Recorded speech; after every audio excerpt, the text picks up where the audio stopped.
Bonjour Maëlys, merci. La compagnie des auteurs qui est préparée cette semaine par Gauthier Amiel, Corinne Amar, Anne-Vanessa Prévost et Didier Pinault, à la réalisation Laurence Millet et à la console Théo Gomard.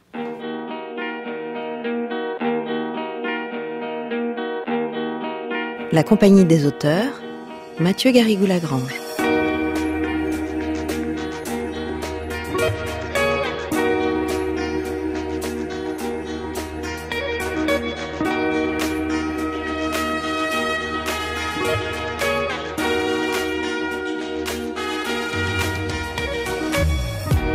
Bonjour à toutes, bonjour à tous. Aujourd'hui, mercredi 17 mai 2017, dans 29 jours, ils entreront tous en salle d'examen et certains d'entre eux sont aujourd'hui dans ce studio. Je veux parler des lycéens qui passent cette année le bac de français.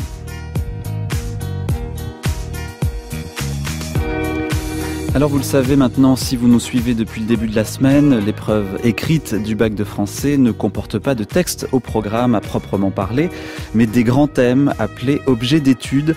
La découverte du corpus sur lequel les candidats vont devoir travailler 4 heures durant se fera donc au moment de la distribution des sujets. C'est pourquoi la meilleure façon de se préparer à cette épreuve est de s'exercer à partir de cas pratiques et de développer sa culture générale. Et c'est ce que nous nous employons à faire depuis le début de la semaine dans la compagnie des auteurs. Lundi, nous nous sommes intéressés à la poésie de Ronsard, hier au Don Juan de Molière et enfin demain, nous vous proposerons une émission sur Oedipe Roi de Sophocle qui est au programme cette fois non pas des premières mais des terminales option lettres qui ont, eux, des textes à étudier en particulier. Et aujourd'hui ?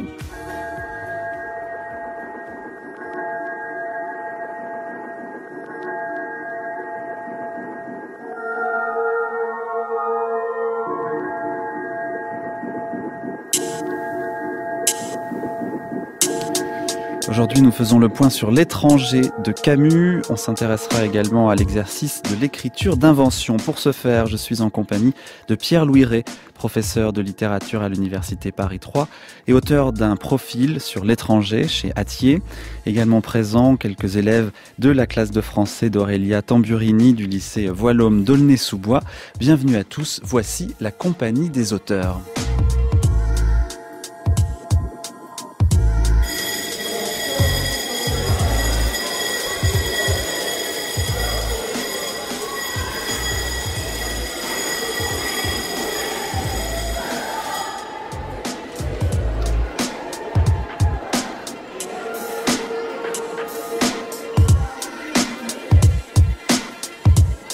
Et voilà, Aurélia Tamburini, la cloche a sonné. Nous sommes à 29 jours de l'examen. Je vais vous poser une première question rituelle, une question de journaliste sportif presque.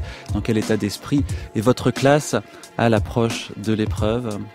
Eh bien, Mathieu, le stress commence à se faire sentir petit à petit. Certains ont l'impression que le bac est encore loin, d'autres commencent à percevoir qu'il se rapproche et au fur et à mesure que les jours passent, on a de plus en plus de questions qui sont pas de vraies questions, mais qui sont des questions de stress. Mais madame, finalement, est-ce que vous pouvez nous réexpliquer la question de corpus, de l'écrit, ou comment ça se passe à l'entretien ? Mais ils sont plus prêts qu'ils ne le pensent.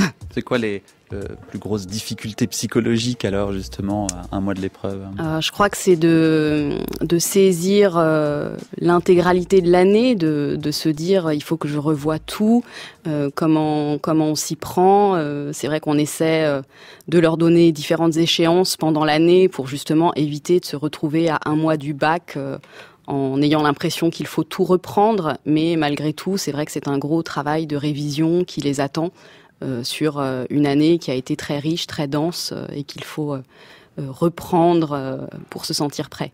Donc vous êtes venus aujourd'hui avec Kaina, Oumeima, Saïlini, Virginia et Kelly. Oumeima, allez au hasard. On va parler de l'étranger aujourd'hui, parce que vous avez travaillé ça en classe ensemble.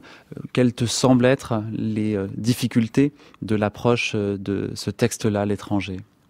C'est un texte assez complexe puisque on ne sait pas comment qualifier Meursault, si on est pour ou contre, ou si on est de son côté ou pas.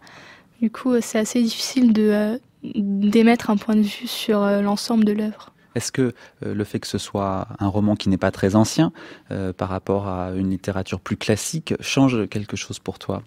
Déjà, je pense que le vocabulaire a une importance. On comprend un peu plus les quelques notions ou les messages qu'il souhaite faire passer. Donc, je pense que c'est un petit plus que ce soit contemporain, que ça se rapproche plus de nous, en fait. C'est plus facile, Aurélia Tamburini, les romans plus récents, les romans contemporains ? Effectivement, du point de vue de la langue, du rapport à la langue pour les élèves, souvent la première lecture est plus aisée que des corpus classiques, des corpus plus anciens, où il peut y avoir parfois un obstacle lié au vocabulaire, à la syntaxe qui peut être différente. Mais en même temps, c'est vrai que la littérature contemporaine présente aussi des difficultés d'interprétation. Qui sont plus grandes. Plus grandes, voilà. Par exemple. Par exemple, ce sont des œuvres qui n'apportent pas forcément de résolution, qui n'apportent pas justement de jugement sur le personnage. Qui posent davantage de questions, c'est ça ? Voilà, qui posent des questions, qui demandent que le lecteur interprète et se pose lui-même des questions auxquelles il n'avait pas forcément pensé en ouvrant le livre. La première page de L'étranger, lue par l'auteur, la voici. Aujourd'hui, maman est morte. Ou peut-être hier, je ne sais pas. J'ai reçu un télégramme de l'asile. Mère décédée, enterrement demain, sentiment distingué. Cela ne veut rien dire, c'était peut-être hier. L'asile de vieillards est à Marengo, à 80 km d'Alger. Je prendrai l'autobus à 2h et j'arriverai dans l'après-midi. Ainsi, je pourrai veiller et je rentrerai demain soir. J'ai demandé 2 jours de congé à mon patron et il ne pouvait pas me les refuser avec une excuse pareille. Mais il n'avait pas l'air content. Je lui ai même dit « ce n'est pas de ma faute ». Il n'a pas répondu. J'ai pensé alors que je n'aurais pas dû lui dire cela. En somme, je n'avais pas à m'excuser. C'était plutôt à lui de me présenter ses condoléances. Mais il le fera sans doute après-demain quand il me verra en deuil. Pour le moment, c'est un peu comme si maman n'était pas morte. Après l'enterrement, au contraire, ce sera une affaire classée et tout aura revêtu une allure plus officielle. J'ai pris l'autobus à 2h. Il faisait très chaud. J'ai mangé au restaurant chez Céleste, comme d'habitude. Ils avaient tous beaucoup de peine pour moi et Céleste m'a dit « on n'a qu'une mère ». Quand je suis parti, ils m'ont accompagné à la porte. J'étais un peu étourdi parce qu'il a fallu que je monte chez Emmanuel pour lui emprunter une cravate noire et un brassard. Il a perdu son oncle il y a quelques mois.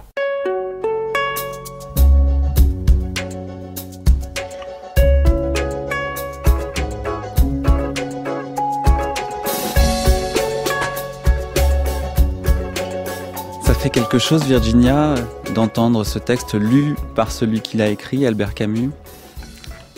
Oui, parce que Albert Camus, on le connaît pas forcément. Du coup, en écoutant la voix, moi j'aime bien. C'était qui, Albert Camus ? Tu connais un peu sa vie ? Oui, un peu. Donc, Albert Camus est né en Algérie. Donc, au moment où l'Algérie était française, et il avait une famille assez modeste parce que sa mère était une femme de ménage et il obtient une bourse pour aller au lycée. Et ensuite, il étudie la philosophie. Et ensuite, il revient en France en 1940 et il s'installe vraiment en France en 1943. Qu'est-ce que ça t'inspire, cette trajectoire de cet homme-là ? Quand on y pense, peut-être qu'on se dit que il allait pas devenir ce qu'il est en fait. Peut-être qu'il a eu beaucoup de difficultés peut-être dans sa vie, mais malgré ça, il s'est fait un nom. En tout cas, il a eu une enfance heureuse. Pierre-Louis Rey, bonjour. Bonjour.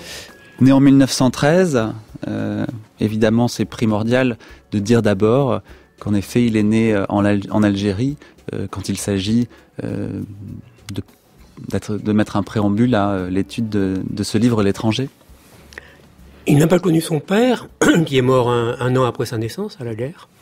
Et il a vécu en effet avec une mère qui peinait à joindre les deux bouts. Une enfance extrêmement misérable. Et sans vouloir raconter la vie de Camus, on peut peut-être, à propos de l'étranger, se poser la question du rapport de Meursault, le héros de l'étranger, et de Camus. Misérable mais pas malheureuse, c'est quand même important de dire que lui-même, dans son enfance, semble avoir apprécié sa vie, le soleil aussi, c'est important d'ailleurs pour l'étranger, et tout simplement le quartier dans lequel il vivait.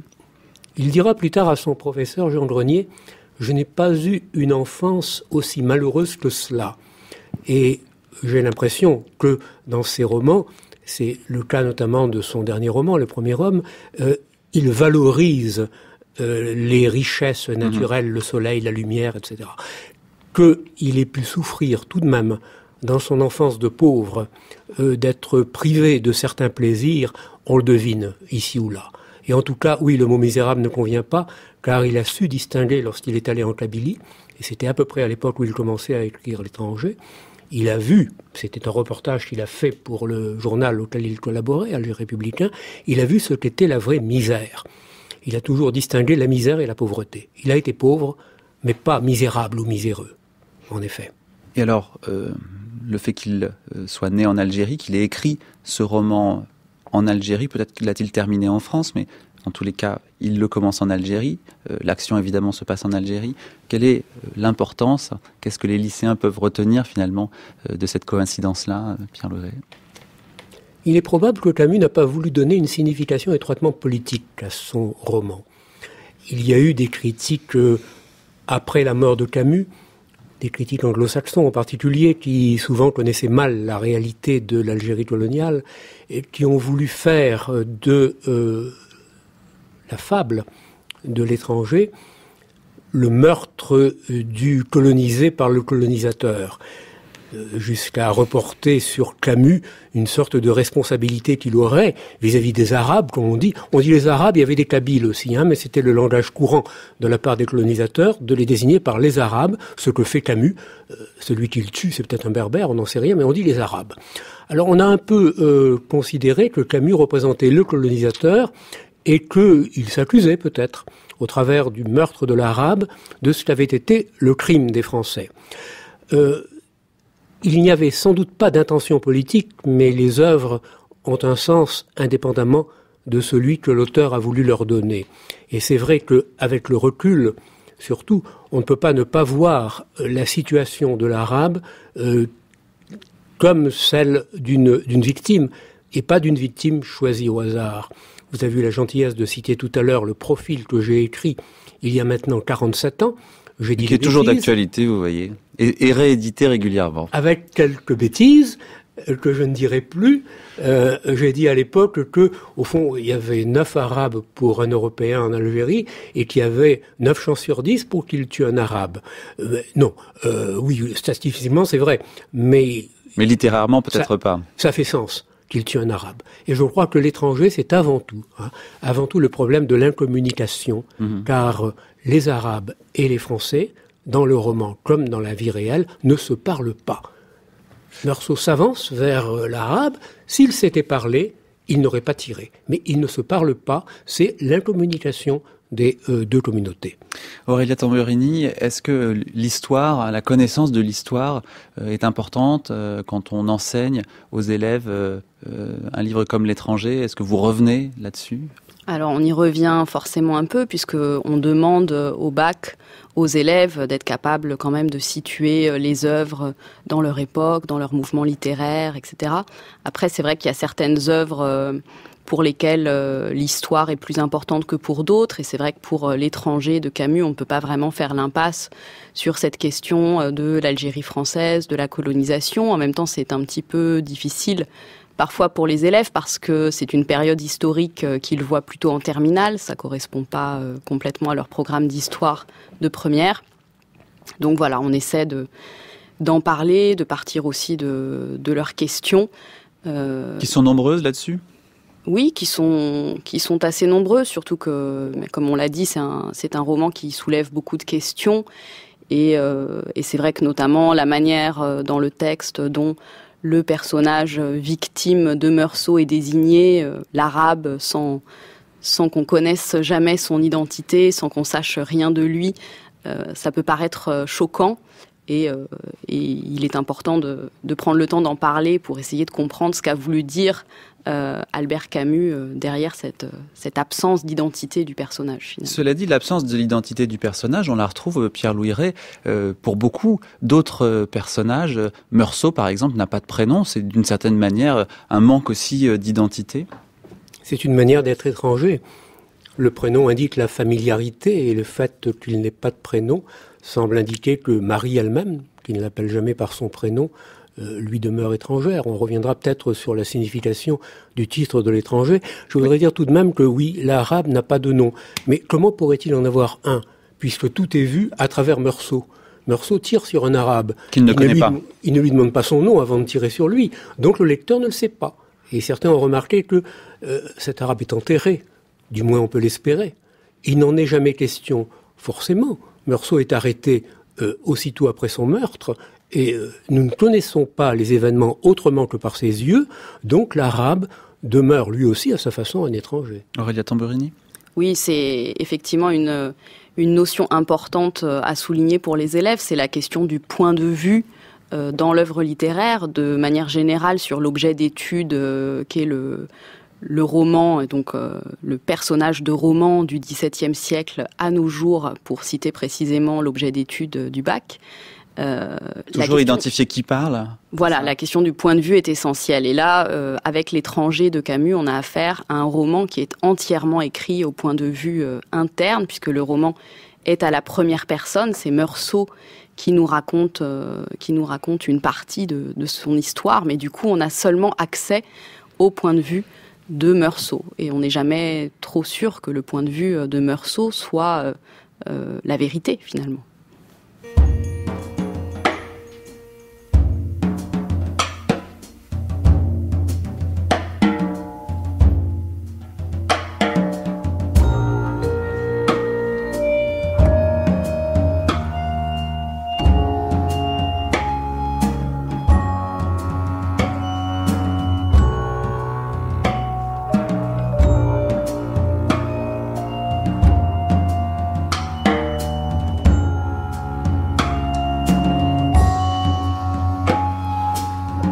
La compagnie des auteurs à 15h17 sur France Culture et nous parlons de L'étranger d'Albert Camus. Pierre-Louis Rey, peut-être un mot sur la forme de l'œuvre, dire d'abord que l'action se passe à Alger, dans le quartier de naissance d'Albert Camus. Alors on retrouve le stade de foot, la prison, le square, le palais de justice. Est-ce qu'il y a là une identification à faire entre le personnage de Meursault et Albert Camus lui-même par le fait que le quartier déjà soit son quartier d'enfance? Le quartier est le quartier de Camus, c'est la rue de Lyon qui traverse Bellecour. La plage, Camus s'en est inspiré à partir d'une plage d'Oran qu'il a transposée.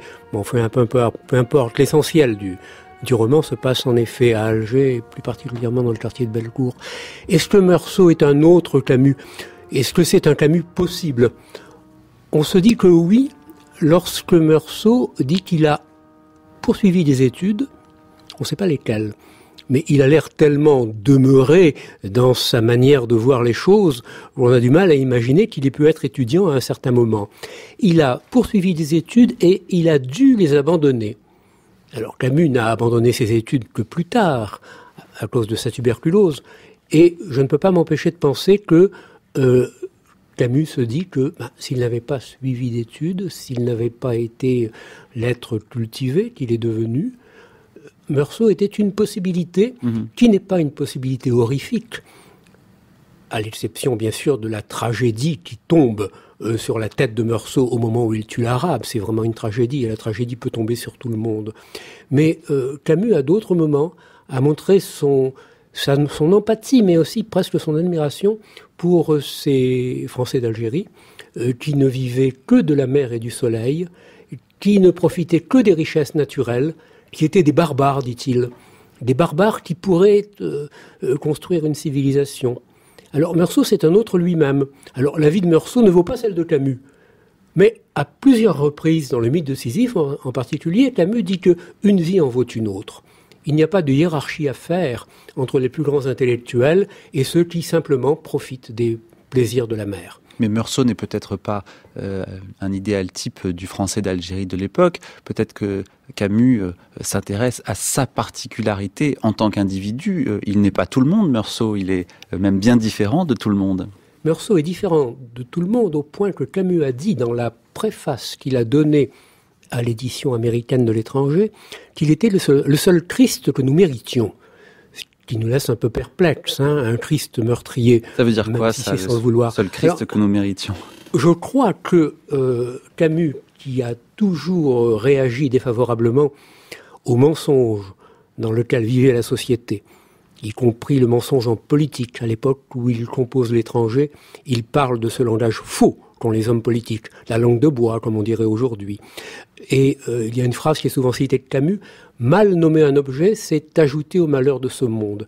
Meursault est celui qui dit exactement les choses comme il les pense, et qui est très soucieux d'exactitude. Dès les premières lignes du roman que nous avons entendu tout à l'heure, est-elle morte aujourd'hui ou hier? Cela ne veut rien dire. Il veut savoir ce que les choses veulent dire. Il veut savoir s'il est amoureux ou pas, et il ne fait pas de phrase à Marie. C'est quelqu'un qui ne fait pas de phrase à son procès, et ça lui coûte cher, car s'il avait joué à son procès la comédie de la victime de la fatalité, il s'en serait tiré. Il dit les choses exactement au point de dire que s'il a tué l'Arabe, c'est à cause du soleil. Ça fait rire tout le monde, et pourtant c'est vrai. C'est quelqu'un qui dit toujours la vérité. On pourra revenir précisément sur ce que vous dites à l'instant, puisque c'est vraiment le cœur du récit. Virginia, je crois que tu voulais parler en particulier du personnage de Meursault, mais peut-être d'autres choses. Oui, je voulais juste poser une question. Ah oui, très bien. J'aimerais savoir qu'est-ce qui a poussé Albert Camus à écrire. Vous venez de dire peut-être que c'était un rapport avec sa personnalité. Est-ce que en fait c'était sa personnalité cachée qu'il voulait le décrire, ou il a vécu quelque chose de... j'aimerais savoir qu'est-ce qui l'a plus inspiré à écrire ce livre et à donner cette personnalité à Meursault. Pierre-Louis Rey. Les personnages de romans ressemblent rarement de façon exacte à l'auteur, mais on peut les voir, et ça va bien au-delà du cas de Camus, comme des possibles de l'auteur. Je suis quelqu'un d'honnête ou considéré comme tel, et au fond j'aurais très bien pu être un voleur, j'aurais pu être un meurtrier, et à partir de moi, à partir des virtualités de ma personnalité, en creusant très profond, et en ayant le courage peut-être d'affronter ce qu'il y a de moins bon en moi, j'arrive à imaginer quelqu'un que je construis à partir de moi et qui n'est pas moi. Parce que j'ai eu suffisamment de sens moral pour éviter des erreurs, parce que la vie m'a été assez favorable pour que j'évite de fauter. Et je crois qu'un personnage de roman est presque toujours une virtualité de l'auteur. Meursault est une virtualité de Camus. Ça n'est pas Camus, bien sûr, mais c'est ce que Camus aurait pu devenir. Et bien que ce soit un meurtrier, Camus, bien sûr, ne le condamne pas. Il aurait pu aussi bien se retrouver sur une plage et tirer sur un arabe.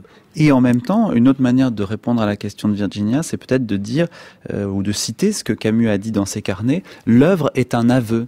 Est-ce qu'il avoue quelque chose de lui-même en écrivant L'étranger aussi, selon vous, Pierre-Louis Rey? Oui, c'est un aveu. Voilà ce que j'aurais pu être. C'est un aveu, il y a des mots qui reviennent dans ses carnets. L'œuvre est un aveu et l'œuvre est un témoignage, ce qui revient au fond un peu au même. Alors, je témoigne, toute grande œuvre témoigne. Camus témoigne de ce qu'a été l'Algérie à la fin des années 1930. Il n'a pas écrit comme un document, mais nous-mêmes, nous nous en servons comme tel. Le nom de Jean Meursault est le nom que Camus a pris comme pseudonyme pour écrire dans le journal Le Soir républicain. C'était quand même assez troublant cela, Pierre-Louis Rey, toujours dans ce rapport qu'on fait entre le personnage et l'auteur. Là, encore une fois, c'est un des possibles de soi-même. Camus a écrit sous plusieurs pseudonymes, à tel point qu'on a du mal parfois à identifier dans les journaux d'Alger républicain, mais aussi de combat, les articles qui sont de lui et ceux qui ne sont pas de lui. Il y a presque une espèce de clin d'œil et d'amusement à se prendre comme identité celle d'un personnage qui a quand même révulsé les gens. Il faut bien dire que l'étranger a dérangé le public. Et la critique, souvent, a été sévère. C'est toujours un peu idiot quand on juge un roman en fonction des sentiments qui y sont contenus plutôt qu'en fonction de sa valeur littéraire. L'étranger, paru en 1942, à l'époque de la censure, a suscité des commentaires apitoyés sur le fait que c'était le témoignage de la décadence française. Voilà ce que les gens sont devenus. Ils sont devenus veuls, ils sont devenus... Donc, il y a un peu un clin d'œil, une sorte de provocation peut-être de la part de Camus à revêtir le nom et la peau d'un meurtrier. Est-ce qu'on peut aller si loin dans l'analyse pour le bac Aurélia Tamburini ou faut-il s'arrêter finalement dans ce qu'on vient de dire par exemple ? Oui, eh bien tout dépend à quel moment on est amené à développer cette analyse. Déjà si on est à l'écrit ou à l'oral. À l'écrit, il ne faut jamais perdre de vue quelle était la question posée dans le cadre de la question de corpus. Si on est en train de faire un commentaire de texte, il faut avant tout rester concentré sur l'extrait qui nous est proposé. Donc les analyses qui peuvent être annexes, même si elles sont très importantes et qu'on veut développer, il faut peut-être plutôt les réserver à des moments comme l'introduction ou la conclusion, où on va pouvoir justement ouvrir des pistes vers d'autres interprétations du texte. Après, à l'oral, en revanche, on peut être amené à développer une analyse plus poussée et d'ailleurs, l'examinateur sera là au besoin pour orienter l'analyse, inviter le candidat à la poursuivre ou inversement à passer à autre chose lorsqu'il estime qu'il en a assez entendu.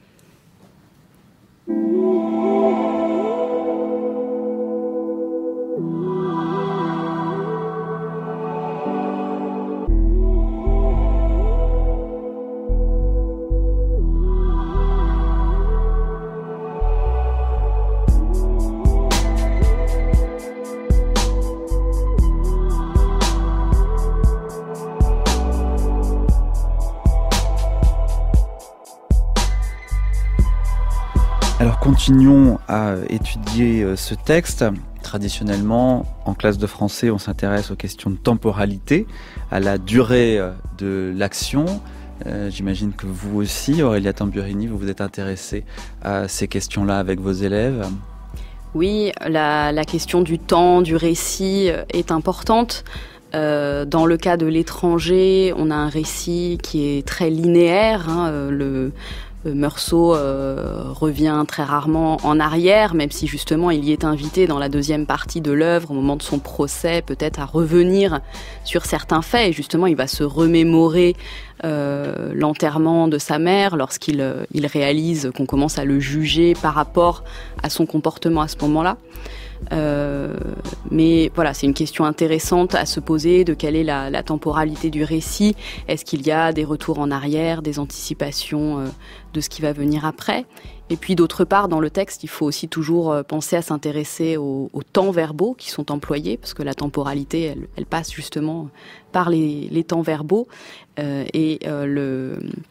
L'étranger, de ce point de vue-là, est aussi très intéressant à observer, puisque Albert Camus va utiliser le passé composé, de préférence au passé simple, pour évoquer le passé.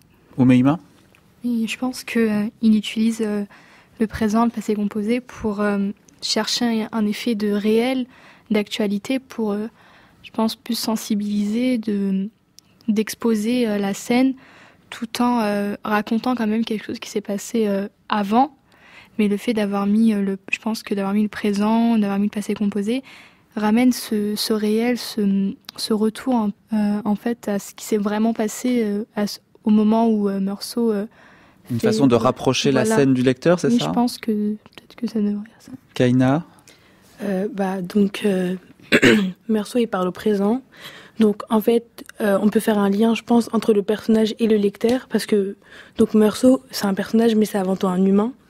Donc, en écrivant au présent, on peut se rendre compte de ses sentiments, même si dans le livre, c'est pas ce qui le caractérise. Non, c'est vrai, il n'a pas beaucoup, mais, du coup, apparemment, de sentiments. On peut essayer de se mettre à sa place, et c'est intéressant, parce que du coup, ça le rend intemporel. Pierre-Louis Rey, sur cette question de la temporalité, on peut noter aussi que Meursault, il ne se projette jamais dans le futur et il fait assez peu référence aussi au passé. On est assez déconcerté si on veut analyser avec les outils qu'on utilise d'habitude la temporalité du roman, qui est au fond assez incohérente. Au début, on est presque dans un monologue intérieur, c'est-à-dire un discours qui nous met dans le présent. On se détache presque aussitôt de ce monologue, puisque Meursault parle d'événements récents. Il dit par exemple, dans la première page, « J'ai pris l'autobus à 2h ».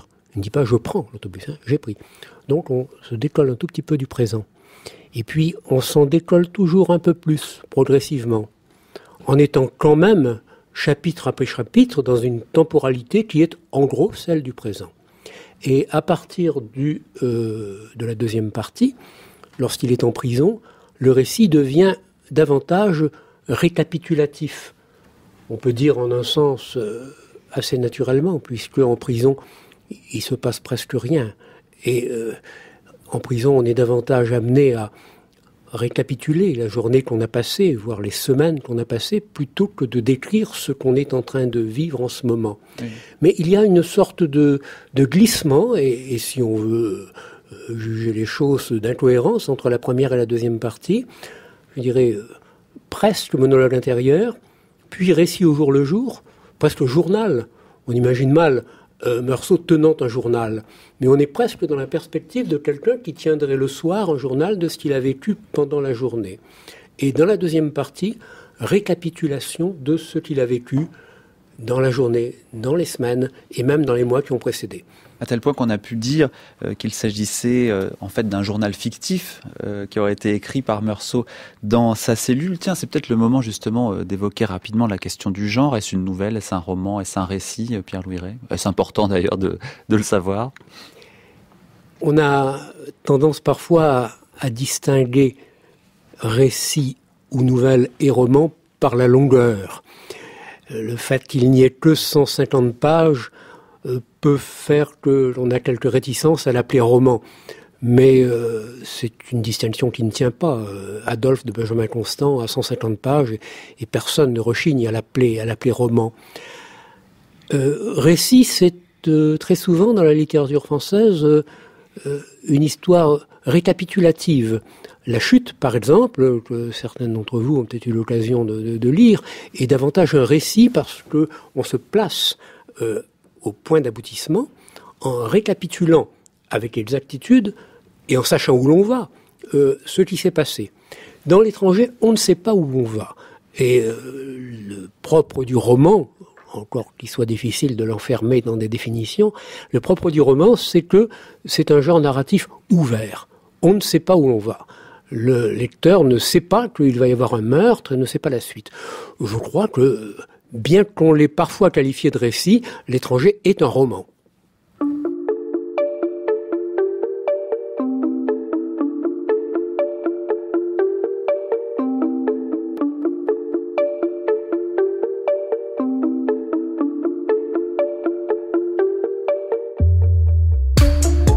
Alors L'étranger, titre qui résume finalement toute la problématique de ce livre. Tu voulais nous en dire un mot, Oumeima ? Moi, je voulais savoir, il posait la question... Alors une question, c'est très bien aussi. Savoir, est-ce que on peut qualifier l'étranger, parce que Meursault est étranger à ses sentiments, à ses émotions, ou ça se détache complètement du texte ? Ah, qu'est-ce que ça veut dire finalement ? C'est quoi cette étrangeté de l'étranger ? Pierre-Louis Rey. C'est un titre qui rend perplexe. D'abord, beaucoup de romans sont intitulés par le nom du personnage principal. Là, c'est pas Meursault, c'est l'étranger. Ce qui lui donne un peu l'allure d'un personnage de fable, un peu comme Candide. L'étranger a été traduit de 3 façons différentes en anglais, ce qui montre bien à quel point on peut hésiter sur le sens de l'étranger. Certains l'ont traduit par The Outsider, c'est-à-dire celui qui est en marge de la société. Certains l'ont traduit par The Stranger, qui peut signifier qui est étranger aux choses, indépendamment de toute question de nationalité. Et un Anglais, je crois que ça a été le seul cas, l'a traduit par The Foreigner, ce qui me semble une erreur, parce que, c'est toujours l'erreur de perspective que commettent parfois les anglo-saxons, il serait étranger à son pays, en tant que Français vivant en Algérie. Je crois qu'il faut exclure totalement cette troisième interprétation. Meursault, comme tous les Français d'Algérie, se sentait chez lui, en Algérie. Kaina. En lisant L'étranger, je me suis demandé si Camus ne voulait pas qu'on se pose la question de l'étrangeté que nous avions avec le livre, parce qu'en fait, dans ce livre, Meursault, il ne se juge pas, il est honnête avec lui-même, il est honnête lors du jugement, donc pour son crime. Il dit toujours la vérité. Oui. Les gens le jugent pour un crime, et nous, en étant étrangers au livre, on peut se poser la question de est-ce que Meursault a raison d'être honnête, ou est-ce que les autres ont raison de le juger pour ça, et de faire passer ce crime pour un crime prémédité. Donc en fait, je pense que le titre, c'est un écho avec l'auteur, avec le lecteur qui doit se sentir étranger au livre. Pierre-Louis Ray, sur cette analyse. C'est une très bonne remarque que l'étranger, c'est en effet le lecteur. Quand vous dites que Meursault ne se juge pas, c'est vrai, il a surtout le sentiment qu'on ne le juge pas pour des fautes réelles. Il serait faux de croire que Meursault se sent innocent. Et à plusieurs reprises, dans la première partie, revient cette expression « ce n'est pas ma faute ».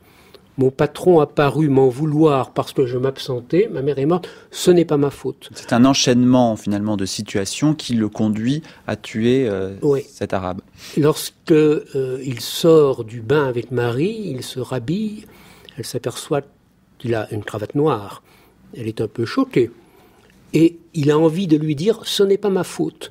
Il est un peu comme un enfant, il y a beaucoup de comportements enfantins chez Meursault. Il est un peu comme un enfant qui aurait constamment le bras au-dessus du front pour éviter les coups qu'on va lui donner et qui dit sans arrêt « ce n'est pas ma faute ». Meursault se sent coupable d'un bout à l'autre. Et justement, on le juge pour quelque chose dont il ne se sent pas coupable. Il se sent coupable sans pour autant se sentir coupable, c'est ça que vous dites ? Il se sent coupable à tout instant, il se sent fautif vis-à-vis de la société, vis-à-vis des autres, etc. Et l'ironie du sort veut qu'on le juge pour quelque chose dont la faute c'est le soleil. Bon. Oui.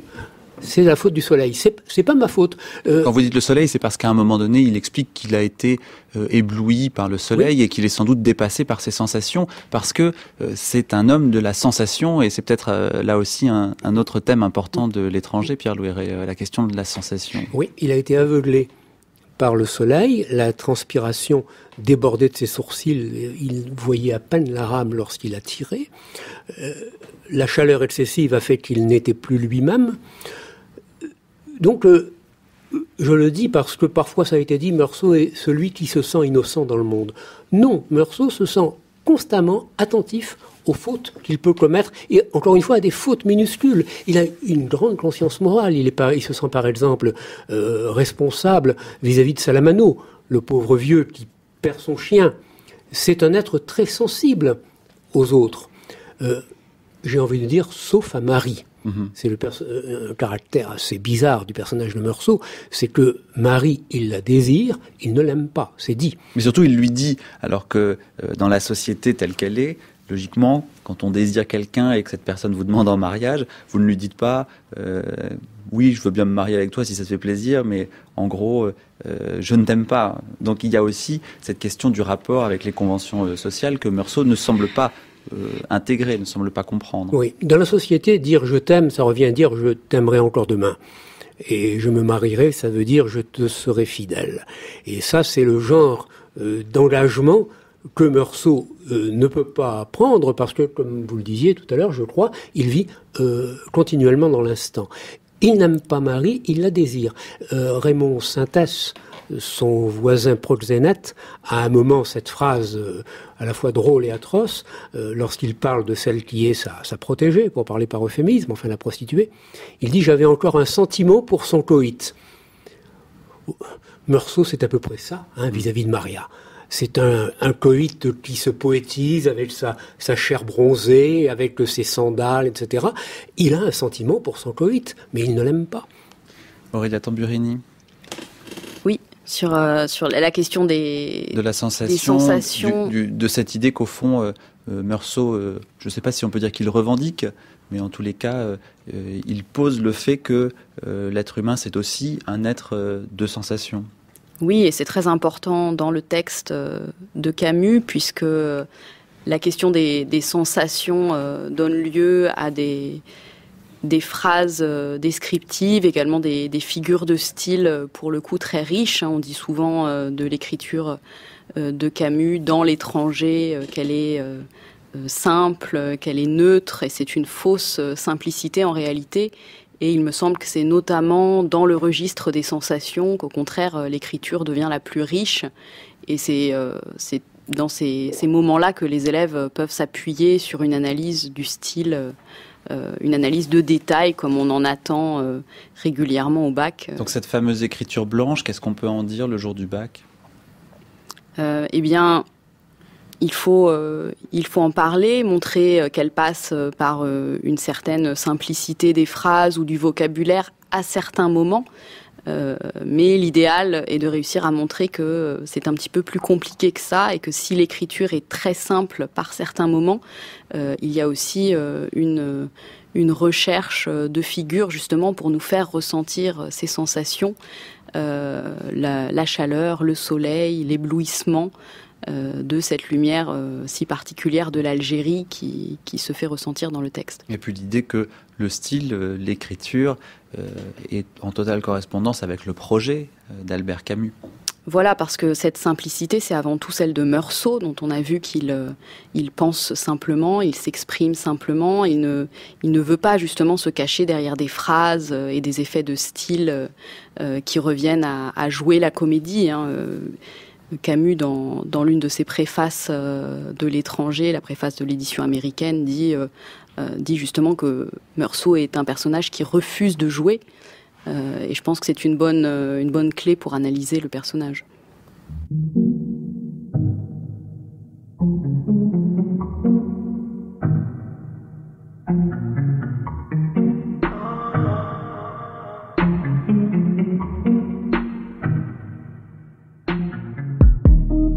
Elle m'a dit tu rêves bien trop. Elle m'a dit tu rêves dans tes rêves. Elle m'a dit tu rêves bien trop. Elle m'a dit tu rêves dans tes rêves. Vous écoutez La Compagnie des auteurs sur France Culture et c'est une semaine consacrée aux révisions du bac de français qui aura lieu dans un mois. Nous avons parlé de L'étranger d'Albert Camus. On va continuer d'en parler jusqu'à la fin de cette émission. C'est également sur ce roman que nous allons à présent réfléchir à l'exercice d'invention et puis à la question de corpus. On va réfléchir à ça à partir d'un sujet qui a été donné en 2012 aux filières ES et S. Dans le corpus figurait l'extrait de L'étranger que voici. Le soir, Marie est venue me chercher et m'a demandé si je voulais me marier avec elle. J'ai dit que cela m'était égal et que nous pourrions le faire si elle le voulait. Elle a voulu savoir alors si je l'aimais. J'ai répondu, comme je l'avais déjà fait une fois, que cela ne signifiait rien, mais que, sans doute, je ne l'aimais pas. « Pourquoi m'épouser alors ?» a-t-elle dit. Je lui ai expliqué que cela n'avait aucune importance et que, si elle le désirait, nous pouvions nous marier. D'ailleurs, c'était elle qui le demandait et moi, je me contentais de dire oui. Elle a observé alors que le mariage était une chose grave. J'ai répondu non. Elle s'est tue un moment et elle m'a regardé en silence, puis elle a parlé. Elle voulait simplement savoir si j'aurais accepté la même proposition venant d'une autre femme à qui je serais attaché de la même façon. J'ai dit naturellement. Elle s'est demandé alors si elle m'aimait et moi, je ne pouvais rien savoir sur ce point. Après un autre moment de silence, elle a murmuré que j'étais bizarre, qu'elle m'aimait sans doute à cause de cela, mais que peut-être un jour je la dégoûterais pour les mêmes raisons. Comme je me taisais, n'ayant rien à ajouter, elle m'a pris le bras en souriant et elle a déclaré qu'elle voulait se marier avec moi. J'ai répondu que nous le ferions dès qu'elle le voudrait. Je lui ai parlé alors de la proposition du patron, et Marie m'a dit qu'elle aimerait connaître Paris. Je lui ai appris que j'y avais vécu dans un temps, et elle m'a demandé comment c'était. Je lui ai dit, c'est sale, il y a des pigeons et des cours noirs, les gens ont la peau blanche. Puis nous avons marché, traversé la ville par ses grandes rues. Les femmes étaient belles, et j'ai demandé à Marie si elle le remarquait. Elle m'a dit que oui et qu'elle me comprenait. Pendant un moment, nous n'avons plus parlé. Je voulais cependant qu'elle reste avec moi et je lui ai dit que nous pouvions dîner ensemble chez Céleste. Elle en avait bien envie, mais elle avait à faire. Nous étions près de chez moi et je lui ai dit au revoir. Elle m'a regardé. « Tu ne veux pas savoir ce que j'ai à faire ?» Je voulais bien le savoir, mais je n'y avais pas pensé et c'est ce qu'elle avait l'air de me reprocher. Alors, devant mon air empêtré, elle a encore ri. Et elle a eu vers moi un mouvement de tout le corps pour me tendre sa bouche.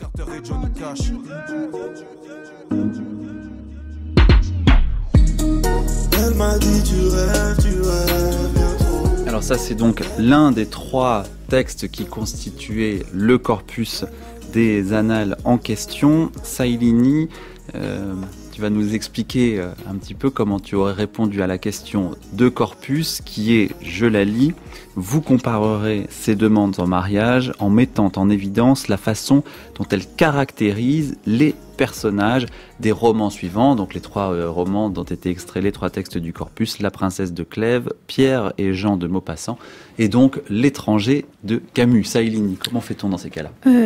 Donc en fait, pour la question de corpus, il faut comparer les textes, il faut voir les points communs et les différences, mais il faut surtout pas les traiter un par un. Par exemple, j'aurais comparé le texte d'Albert Camus avec le texte de La princesse de Clèves ou Guy de Maupassant. Voilà, Maupassant. Parce que je trouve que ces 2 textes sont différents parce que dans le texte de Guy de Maupassant, le personnage, il veut se marier avec elle. C'est un homme qui lui propose, alors qu'ici, c'est une femme. Et lui, il est indifférent, alors que dans les 2 textes, les 2 veulent se marier. Oui. Aurélia Tamburini. Oui, alors la question de corpus est un exercice un petit peu délicat, en effet, à l'écrit du baccalauréat, parce qu'il faut se livrer justement à cet exercice de comparaison des textes, en réussissant à créer des rapprochements entre des textes qui sont très souvent d'époques différentes et toujours d'œuvres différentes. Et c'est justement l'intérêt de la comparaison, de réussir à mettre en avant les différences et les points de rapprochement. Il faut s'appuyer peut-être d'abord sur les points communs. En effet, ici on a 3 extraits qui présentent des demandes en mariage, des demandes en mariage qui ne vont pas être marquées dans aucun des 3 cas par des sentiments amoureux exceptionnels. Et plus précisément, c'est là qu'on peut peut-être se rendre compte dans un deuxième temps que dans chacun des textes, il y a un personnage qui éprouve des sentiments, qui est amoureux ou qui est dans un sentiment de désir envers l'autre personnage. Alors effectivement, Saïlini le souligne, parfois c'est un homme, parfois c'est une femme. Et l'autre, le deuxième personnage du couple, n'est pas du tout dans les mêmes sentiments. Regarde plutôt le mariage comme une convention sociale, un contrat. Et donc, les 2 personnages de chaque extrait ne vont pas envisager le mariage de la même façon, ne vont pas désirer ce mariage pour les mêmes raisons. Donc on rappelle que cette question de corpus, elle est aussi là pour faire réfléchir. Elle n'est que sur quelques points, la question de corpus. Elle est là pour faire réfléchir, en l'occurrence à l'exercice d'invention, mais aussi à la dissertation, mais aussi aux commentaires composés. Aujourd'hui, on va voir un petit peu ce qu'il faut faire quand on se trouve face à un exercice d'invention. Je vous lis le sujet de l'exercice d'invention de cette année-là. Marie Cardona, de retour chez elle, raconte dans son journal intime le moment passé avec Meursault. Vous imaginerez et rédigerez ce passage du journal en précisant les pensées, les impressions, les interrogations et les sentiments que vous prêtez à la narratrice. Et c'est Kelly qui a rédigé pour nous, je ne sais pas si on aura le temps de le lire en entier, mais un exercice d'invention. Kelly, vas-y. Samedi 10 juillet 1943. Cher journal, ce soir je suis venue chercher Meursault à son lieu de travail. J'en ai profité pour lui faire ma demande en mariage. Il avait l'air indifférent à cette demande. Cela ne change pas vraiment de d'habitude. Il a toujours l'air si insensible. Il m'a dit qu'il ne m'aimait pas et que si je voulais me marier avec lui, il le ferait. Il m'a aussi dit que si cela venait d'une autre femme, il aurait aussi accepté. On continuait à marcher dans les grandes rues quand il m'a invité à aller manger chez Céleste, un restaurant où il a l'habitude d'aller. J'ai refusé, il n'a même pas voulu savoir pourquoi. Il aurait quand même pu me demander ce que j'allais faire, pourquoi j'ai refusé. Une fois arrivé chez lui, on s'est séparés et j'ai continué mon chemin. Je le trouve vraiment bizarre. Réagir ainsi à une demande de mariage, être si indifférent, si insouciant. Je ne sais plus exactement où j'en suis avec lui. Est-ce que je l'aime vraiment? Est-ce que je suis prête à me marier avec un homme aussi étrange? N'est-ce pas une erreur? Alors c'est pas tout à fait l'entièreté de ton devoir, Aurélia Tamburini. C'est ça qu'il faut faire? Ça vous semble être à peu près dans la ligne de ce qu'on attend au bac? Oui, c'est une écriture d'invention qui commence bien. Pour l'écriture d'invention, il faut bien comprendre que c'est avant tout une écriture avec contrainte, contrairement à ce que l'intitulé peut laisser penser. Les élèves sont parfois attirés par ce terme d'invention et se disent « Oh, je vais pouvoir faire tout ce que je veux ». Malheureusement, non. Il faut être extrêmement attentif aux consignes et bien veiller à toutes les respecter parce que ça peut vraiment être rédhibitoire si ce n'est pas le cas. Là, dans le devoir de Kelly, on voit que la consigne d'écrire une page de journal intime est bien respectée. Kelly a donné une date, a commencé son texte par « Cher journal ». On voit bien que c'est Marie qui écrit à la première personne. Donc on a là déjà tous les marqueurs de l'écriture du journal intime. Et puis ensuite, il ne faudrait surtout pas se contenter de rappeler ce qui s'est passé dans l'extrait, de réécrire la scène du point de vue de Marie. Dans une page de journal intime, on résume sa journée, mais on passe aussi, et c'est la deuxième partie du texte de Kelly, à une phase d'analyse de ce qui s'est passé. On rentre dans le détail de ses sentiments. Donc il s'agit de montrer aussi qu'on a bien compris le texte. Voilà, et c'est là justement que le premier travail, qui était le travail de la question de corpus, va rentrer en jeu. La question de corpus demandait de caractériser les personnages. Si on a bien caractérisé les personnages dans la première partie, on a compris qu'il y avait une grande différence entre Marie et Meursault. Marie est dans les sentiments, elle a une vision sans doute, on peut en faire l'hypothèse du moins, une vision assez romantique de l'amour, alors que Meursault pas du tout. Et là, dans le texte de Kelly, on voit bien que Marie se pose tout un tas de questions. La modalité interrogative est tout à fait bienvenue ici. Marie se pose des questions sur cet engagement, sur les réactions surtout de Meursault. Et puis un point positif également de cette proposition d'écriture d'invention, c'est qu'on voit à quelques indices que Kelly connaît l'œuvre. Elle dit Meursault est étrange comme d'habitude. Elle dit il m'a proposé d'aller au restaurant où il a l'habitude d'aller, etc. Donc ça c'est toujours un plus si on peut montrer qu'on a d'autres connaissances sur l'œuvre. Pierre Louéré, on va vous laisser le mot de la fin. Que pensez-vous du devoir qui nous a été proposé en tant que professeur ? Écoutez, je ne suis plus professeur de première et c'est vrai. On reste toujours professeur. On est toujours professeur. Non, j'ai beaucoup aimé le texte qu'a écrit Kelly. Dans ces trois demandes en mariage, il y en a une qui se situe au XVIIe siècle, la deuxième au XIXe, la troisième au XXe, et celle qui se situe au XXe est la seule où c'est la femme qui prend l'initiative de demander à l'homme sa main, si j'ose dire. Mais même au XXe siècle, c'est une situation quand même un peu extraordinaire, surtout, dirais-je, dans une civilisation méditerranéenne, assez traditionnelle et assez machiste.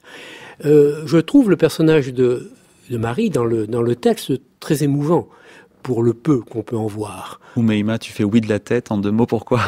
Parce que je pense qu'on est un peu très traditionnel. Par exemple, moi, je me vois pas demander la main d'un garçon. Enfin, je trouverais ça un peu bizarre. Mais grâce à Albert Camus, tu vas pouvoir un jour le faire.